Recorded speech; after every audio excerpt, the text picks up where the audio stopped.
Before we get into the video, I wanted to thank everyone who came and watched the first video that I put out, and thank in advance anyone who is going to sit through this one, because I know it is quite a bit longer. The next couple of projects that I am working on are going to be somewhat shorter, so I appreciate everyone who has the patience to stick around. In regards to content on this one, since I didn't put a proper spoiler warning on the first video, I do go into general world information about Disco Elysium, but I don't go into any kind of explicit plot detail. There are explicit plot spoilers for Piranesi, however, and that section will be timestamped down in the description for anybody who wants to skip that. One quick correction as well. Right at the beginning of the video, I do refer to the studio Zaum as an Estonian studio. Zaum is actually based in the UK. The lead developer and founder of Zaum is from Estonia, so that was the mistake there. Without further ado, let's go ahead and get on with the video. When it first released in 2019, Estonian studio Zaum's hit detective RPG, Disco Elysium, was heralded for its unprecedented freedom of choice. The game follows amnesiac police detective Harry Dubois as he attempts to solve a murder case in the midst of a labor strike. The player, from a mechanical perspective, does in fact have a variety of options in how they go about achieving this goal. They are able to shape Harry's detective style and personality in real time by upgrading the voices in his head, Disco Elysium's variation on standard RPG statistics and skills. The player can dictate what ideologies Harry invests in by internalizing certain thoughts, each of which offers some flavor text and various skill benefits. So, mechanically, Disco Elysium does in fact offer an unprecedented freedom of choice. However, regardless of what choices the player makes during the game, the whole experience is haunted by a specter, the question of who Harry used to be. No matter how many unique choices the player make in their iterations of Harry, the game is always very clear that he has a fixed history that cannot be amended or erased. Even at the point of total amnesia, he cannot escape the errors and consequences of his prior life. This is the core tragedy of Disco Elysium. No matter how much one may desire to, one cannot start anew. I would often go there, to the tiny church there, the smallest church in Saint-San, though it once was larger. The game does not leave this as a mere abstract concept. The world in which the story takes place, referred to as Elysium, the term which the game takes as its name, is covered instead of in water in an almost mystical substance known as the Pale.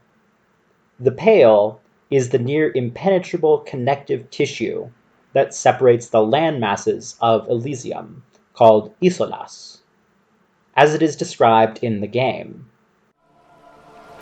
Achromatic, odorless, featureless, the Pale is the enemy of matter and life.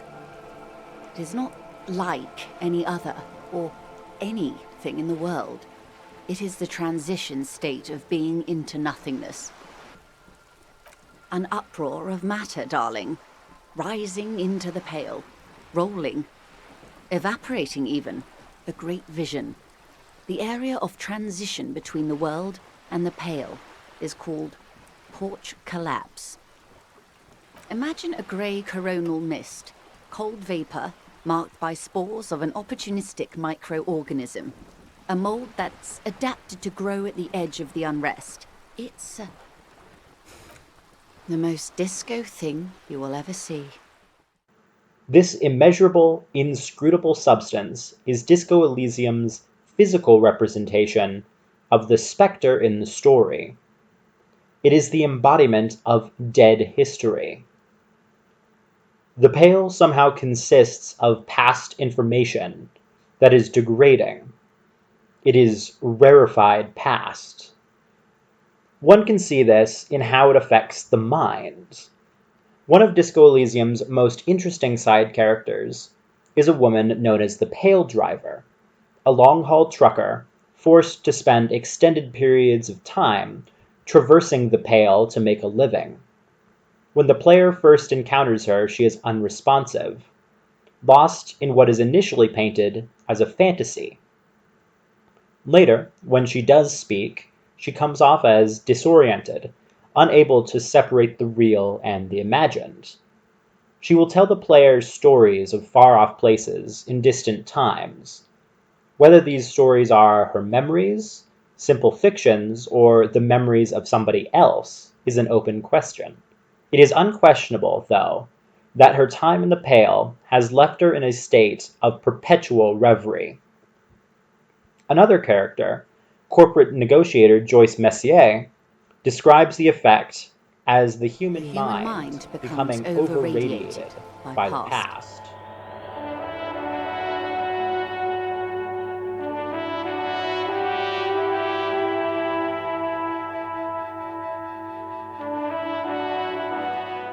On Elysium, the Pale is a physical barricade to technological progress. Its mass prevents most air travel, makes it impossible to launch any kind of satellite or exploratory technology. All communication is conducted through radio transmissions. Indeed, radios have even been used to develop a rudimentary analog of the early internet, but its utility remains limited by the limitations of its hardware. If one were to draw a parallel to our world, one may see that the civilizations of Elysium are perpetually marooned in the technology of the mid-20th century. The socio-political situation is very much the same. The region where the game takes place, a washed-up department called Martinez, in a city-state called Revachol, has been suspended in a period of post-war malaise for the greater part of 50 years, following the defeat of its attempted communist revolution. It is reminiscent of the post-World War II stagnation of Berlin, a city suffering under the yoke of disinterested international powers. Other parallels can be drawn to post-Soviet Russia, to post-war Vietnam, to any place where the dreams of a better future were extinguished by an outside world that deemed them unrealistic. Development in Martinez and in Elysium at large is dragged down by the impossible weight of their collective past. This is again literalized when, later in the game, the player has the opportunity to discover a tiny particle of the Pale that has manifested itself within Martinez. As the game describes it, a 2mm hole in reality, and as it alludes, the source of the amnesia that Harry finds himself lost in at the beginning of the game. This piece of the Pale has consumed his past, but he is left to deal with the physical manifestation of its ghost.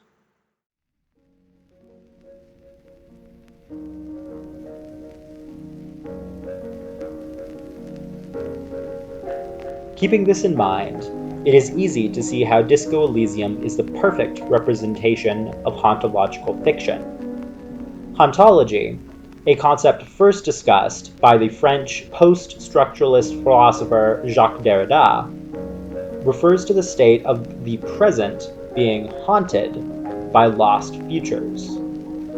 What does this mean in a practical sense? Mark Fisher, leftist culture theorist and philosopher, offers a succinct description of the primary symptom of living in a hauntological world. More broadly, the disappearance of the future meant the deterioration of a whole mode of social imagination, the capacity to conceive of a world radically different from the one in which we currently live. In his essay, What is Hauntology?, Fisher examines the concept through the lens of music and other pop culture. By 2005, electronica was no longer capable of evoking a future that felt strange or dissonant. If electronic music was futuristic, it was in the same sense that fonts are Gothic. The futuristic now connotated a settled set of concepts, affects, and associations. Electronic music had succumbed to its own inertia and retrospection. This is the same phenomenon that characterizes daily life in Martinez, where the present is impinged upon by the crush of constant possible futures. At one point, the revolution was meant to be the future, but this was halted by the international coalition government that opposed it. Then, economic and social development under the free market was meant to be the future. This dream was, of course, obliterated under the harsh realities of the free market itself. This becomes painfully clear to the player as they spend time exploring Martinez and experiencing its haunted dereliction for themselves. Every corner is steeped in the abandoned remains of a hopeful future, and all that is left over is the unending and overwhelming crush of an unchangeable present. Those arches acted as support for something greater than what you see now. Only 3 stories stand where 9 to 12 once did. Restoration has failed. What the shelling took out was never rebuilt. Underwater, iron helmets have sunk deep into the sand and the mud. Helmets of soldiers, and their finger bones too, and clavicles, littering the ocean floor. This is another grand tragedy of Disco Elysium, as was pointed out by video essayist Eric Sophia in their video, Disco Elysium Role-Playing Heaven. Regardless of what the player guides Harry to do, he will never be able to change the world. The same is true for all the characters the player meets. The problems plaguing the world are too great for one person, or even group of people, to fundamentally change. Throughout the game's 40 or so hour runtime, it is made clear that the world will stay the way that it is, potentially forever. Again, the Pale stands as the perfect physicality of this. It is a thing without matter, without time, a thing that individuals cannot stand against.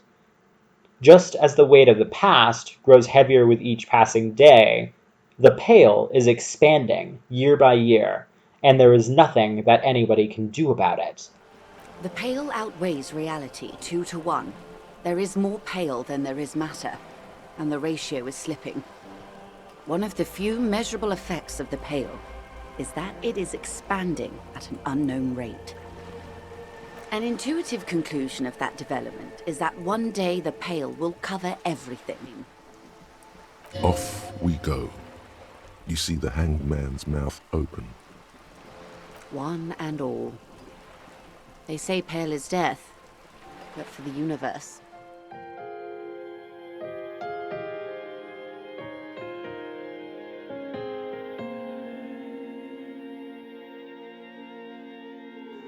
Fisher provides another idea analogous to this one in his seminal work, Capitalist Realism. Just as the Pale is a thing without matter, Fisher states that capital, and in particular his eponymous Capital Realism, is an entity without a center.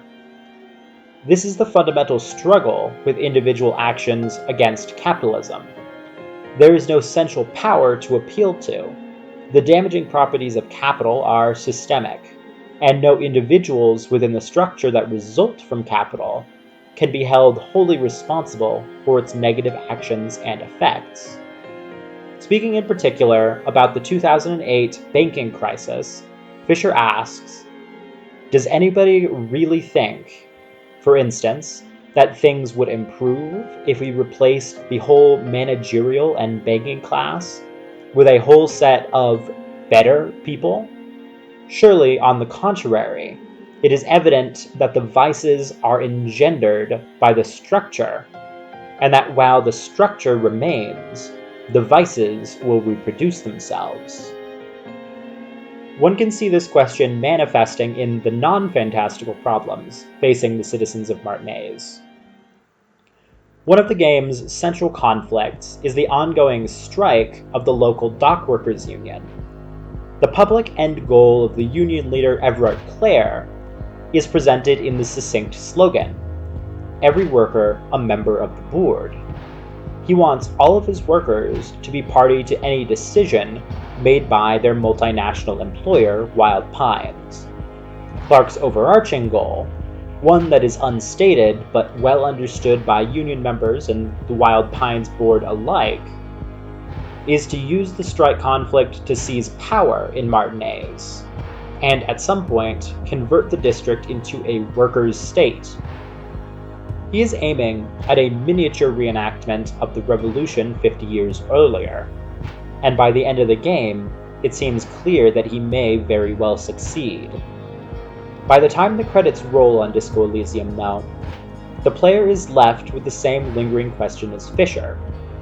Even if the dock workers can take control, will anything really change? Having few to no resources of its own, Martinaise will remain economically tied to Wild Pines, just as the Soviet Union, Cuba, Vietnam, and many other experiments in communism remained tied to outside trade to stay afloat. Capital maintains its control. This is a core facet of Fisher's capitalist realism. Even in the presence of anti-capitalist theory and praxis, the hegemony of capital remains. The Pale, the shadow of the exploitative past, still hangs over Martinaise, and will grow year by year until it is completely subsumed.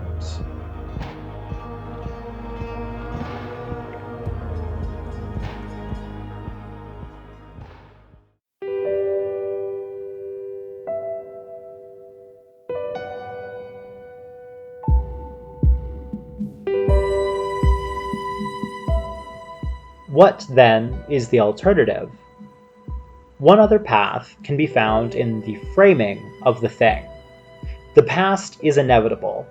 Elements of what has been will always exist in what is. What can be changed is how one evaluates those past elements. The Pale is noxious and destructive, or at least it is characterized as such by world leaders, scientists, and principally by industrialists. When speaking to the Pale Rider, the woman who has been overradiated by the Pale, it may be clear to one why the proponents of the status quo would position the Pale as opposed to society. The woman, while not physically harmed by her work, has been rendered somewhat inefficient. The Pale reduces capitalist utility, and as such is framed as evil. On the other hand, though, the Pale Rider lives on, relatively unbothered by her condition. In fact, she could even be seen as enjoying the escape it offers her. If Disco Elysium were a story told from her perspective, one can see that the Pale would hold a very different connotation in the narrative. For an interesting continuation, one can turn to Piranesi, the most recent novel by British author Susanna Clarke. Piranesi follows a main character with several names, but who will, for the sake of simplicity, be referred to as Piranesi. He lives his life inside the house, an infinite space of classical architecture made up of rooms filled with marble sculptures. As the novel progresses, Piranesi recounts his experiences living in the house and interacting with the only other living person he knows, whom he calls the Other. As the novel progresses, it also becomes increasingly clear that Piranesi has not always lived in the house. He has bits of knowledge that have no contextual basis in the house. For instance, in an early journal entry entitled "Do Trees Exist?", Piranesi writes, "Once, it was about 6 or 7 months ago, I saw a bright yellow speck floating on the gentle tide beneath the fourth western hall. Not understanding what it could be, I waded out into the waters and caught it. It was a leaf, very beautiful, with 2 sides curving to a point at each end."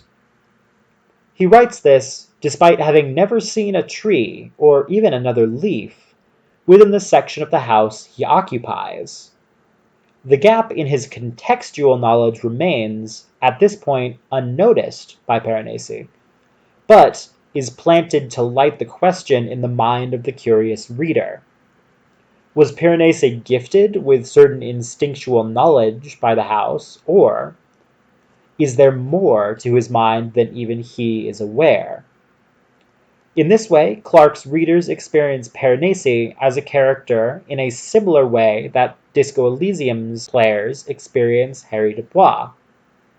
Piranesi's intuitions on the identity of certain objects or processes are not unlike the bits of information that Harry receives from the many voices in his head, in particular those of Encyclopedia, who provides previously unknown factoids about the world of Disco Elysium that break through Harry's stupor, Esprit de Corps, who gives insight on Harry's fellow policeman, and Shivers, who speaks in abstract and intuitional language about the environment itself.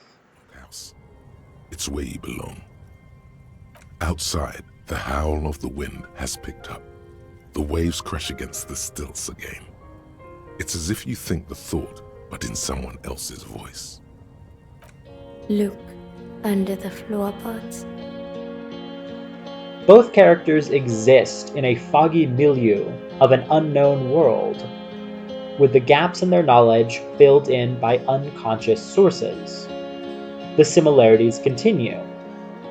Just as Harry may have lost his memory at the hands of the new particle of pale in Martinez, Piranesi discovers in an exchange with the other that the house has a negative effect on his memory, causing him to lose both time and past recollections. More than that, though, at a pivotal point of the book's mystery, Piranesi discovers that he used to be a man named Matthew Rose Sorensen, who had been trapped in the house and, over time, had all of his memories replaced with the belief that he had always lived there. The house itself shares many characteristics with the Pale. It is infinite and essentially immeasurable. As Piranesi the character shows, extended exposure is quote-unquote detrimental to the traditional sense of human memory.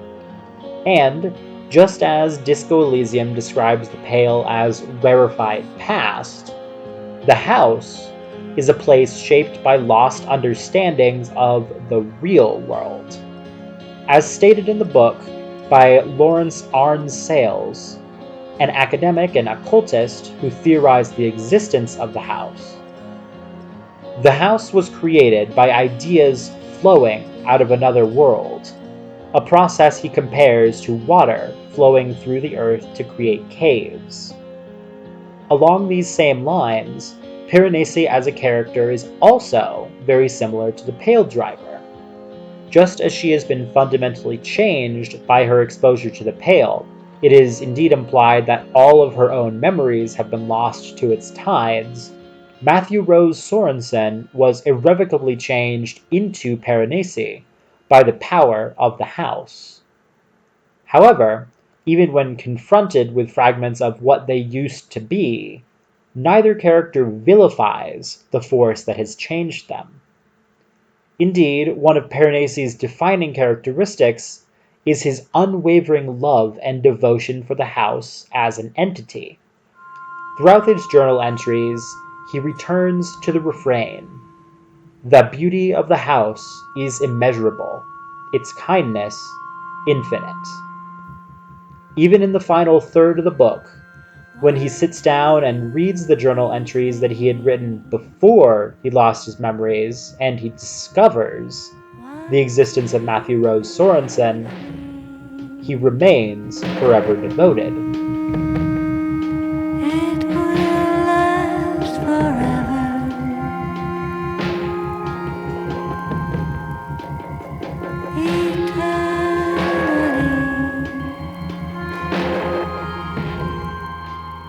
An anti-capitalist reading of Piranesi further defines how the house shapes the minds of its residents.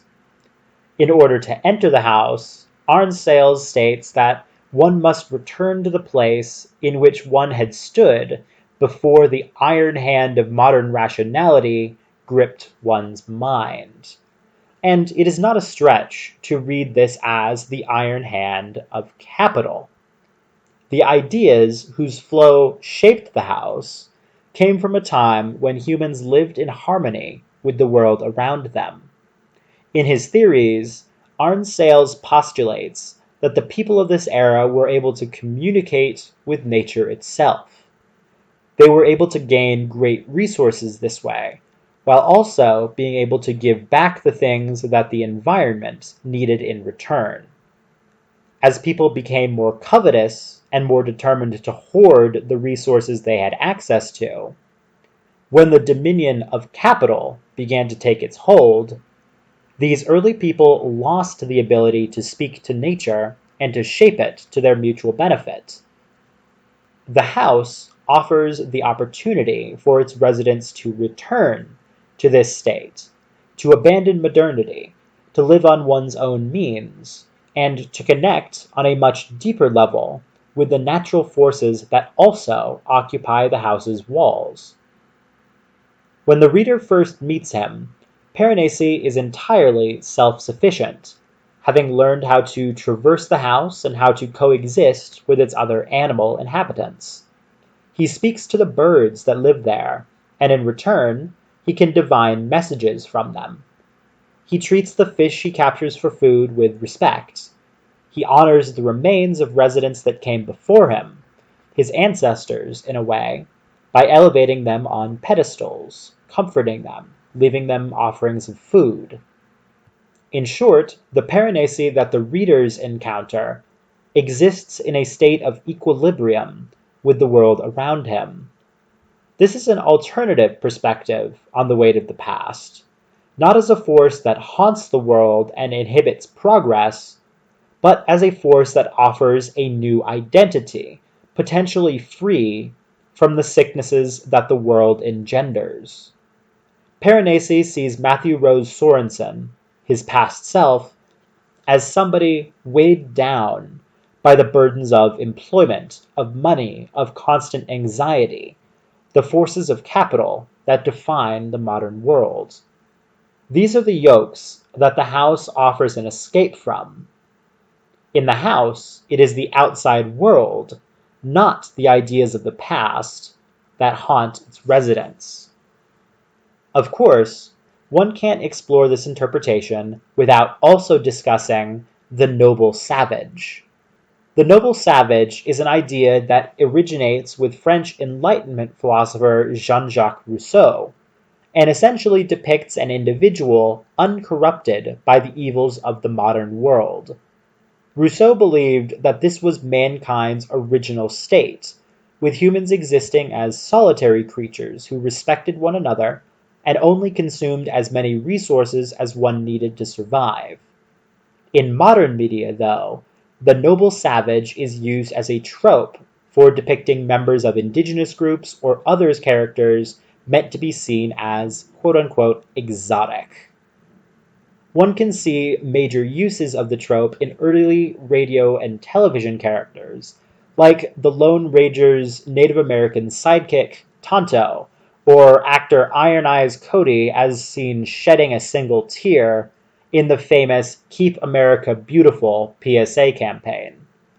The trope itself has played a major role in shaping public perceptions of indigenous people, framing them as exotics who live outside of the realm of modern creature comforts, often seen as being more in tune with nature as a result. As a stereotype, the noble savage is infantilizing, revoking intellectual agency and intentionally othering the people it is used to characterize. It is obvious that it is especially dangerous to apply this kind of trope to Piranesi, a character who is half Ghanaian and whose ancestors would have been subject to the ravages of colonialism and imperialism. Indeed, Matthew Rose Sorensen, in his position as a journalist and intellectual, was likely subject to the same systemic racism of the modern world. The trope of noble savagery is one of the lingering ghosts of colonialism, haunting Piranesi as a character after his residency in the house. Where an anti-capitalist reading breaks from the noble savage trope, which any reading ought to endeavor to do for obvious reasons, is when Piranesi makes the choice to leave the house at the end of the story. Once outside, he regains many of his past memories, though they remain distinct from his personal experiences. He becomes a synthesis of Matthew Rose Sorensen and Piranesi, with the experiences and perceptions of the two mingling to form a unique identity. At this point, Piranesi is actively exercising his own intellectual agency to evaluate the state of the real world against that of the house. He is neither noble nor a savage. He is simply one who has reached a certain mental state that is largely absent within the capitalist machinery of society. The house has given him back this certain presence of mind that capital seeks to deprive him of. In this new identity, he has the ability to see the greater structure of the world. One revelation that comes very near the end of the book is that he can recognize the patterns and images of the house's statues in the people that he meets. This is what the house has given him, a mindfulness and awareness that transcends the modern. The Pale, in late stages of exposure, can operate in much the same way. It recontextualizes the world and offers a new perspective to those steeped in it, a perspective that, with its increased openness and awareness, has the potential to be very damaging to the capitalist establishment. Exposure to those forces is not enough to elicit an anti-establishment response, however. It needs to be coupled with a radical relearning of the world. In this way, the Pale Driver is very unlike Piranesi. She feels no incentive to use her new perspective to break herself out of the system that sustains itself on her labor. She is aware of the past that haunts the present, but instead of learning from and moving beyond them, she embraces those specters around her. Back in Mecca, during the time of the revolution, the sidewalks and cafes are filled with the young people. I was on my way to see a new Boyadero picture starring Gabriel Buenguerro. Until you came along, that is. This is Gabriel Buenguerro. He was the biggest star of his day. Girls used to faint in the aisles of cinema whenever he came on the screen. And schoolboys used to memorize all of his lines. In all likelihood, it's a world that's only ever existed in her mind. It is more comfortable for her to completely let go of the present and sink into the miasma of the past. To return to the ideas of Mark Fisher, her life has become entirely hauntological, and she has forgone the ability to even think about the future. Harry, on the other hand, is forced by his circumstances to confront the intermingling of past and present. Playing through his experiences gives the player a hyper-awareness of this shadow of his past, the same kind of hyper-awareness that Piranesi gains after confronting his past life as Matthew Rose Sorensen. This dimension of awareness is where Disco Elysium truly comes into its promise of an unprecedented level of freedom. While the player cannot escape what Harry has diegetically done before the narrative began, they have a high degree of choice in determining how Harry internalizes the clash between his past and his present. Outside of the fiction, too, the audience has this same ability to break out of their false consciousness by confronting the historical traumas and privileges that haunt each of them individually.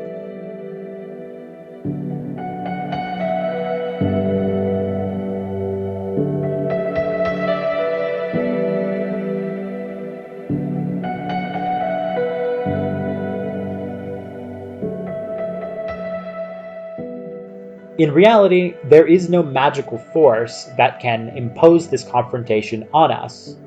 The relearning that Harry and Piranesi experience can only come from rigorous evaluation and re-evaluation of one's personal history and its wider context, something that is passively, if not actively, discouraged by many facets of life under capitalism.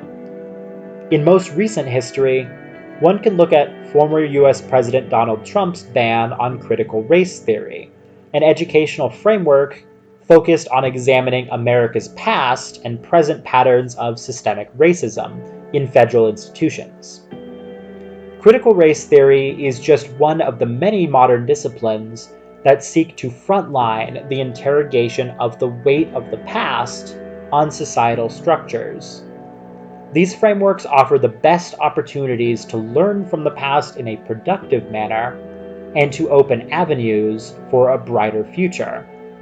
At the same time, these frameworks are so widely under attack. Many right-leaning US states are seeking to make the former president's ban, now revoked, permanent in all schools and institutions under their jurisdiction. The most commonly used argument against frameworks like critical race theory, which are by definition critical of the past, is that they are anti-American, that they attack the quote-unquote fabric of our country. It is a position rooted in the fetishization of the past and the establishment as sacrosanct and unassailable, mirrored in Disco Elysium as the position of the corporate stooges and the coalition government, and mirrored in Piranesi as the position of the other, all of whom seek to exploit the ghosts of dead futures for their own gain. Of course, the world does not fall into the simple dichotomy of people who understand the world and exploit it, and people who understand the world and fight exploitation. It is not a question of good guys versus bad guys. There is infinite variation in between those positions. For instance, individuals who may be opposed to the exploitation stemming from the establishment, but who have fallen victim to disillusionment and de-radicalization when confronted with the immense weight of everything that has come before. Mark Fisher coined the term reflexive impotence to describe this state, an understanding that the game is rigged against you, but feeling that you lack the power to fundamentally change that fact. He describes the situation surrounding British university students, whose endemic depression and ADHD has been pathologized and medicalized, who are being forced into the roles of both always wired late capitalist consumers and of obedient members of the disciplinary education system, and who are, as a result, left without the energy or motivation to fight back against the system that exploits them. The position of Harry and of Piranesi is a difficult one to take. It stands on the knife's edge between the crush of the present and the past, and asks the individual to keep their balance. Disco Elysium is an interesting exploration of this, though, because it allows the player to explore alternatives on either side. One can play Harry as a blunt, dogmatic instrument of the status quo, or as a drugged-up speed freak overwhelmed by his own past and the world he lives in. it leaves these options on the table and gives the player that unprecedented freedom of choice to follow each of them to their ends. By the nature of this format, Piranesi is less expansive, but no less insightful. Where the lessons of Disco Elysium may be more implicit, Piranesi spells out how the dialogue between past and present creates the best path forward. Together, these two pieces of media showcase the necessity of confrontation in reigniting the motivation toward essential revolution and change.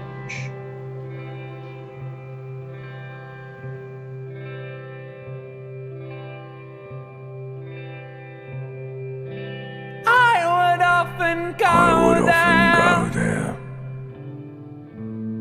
to the tiny church there,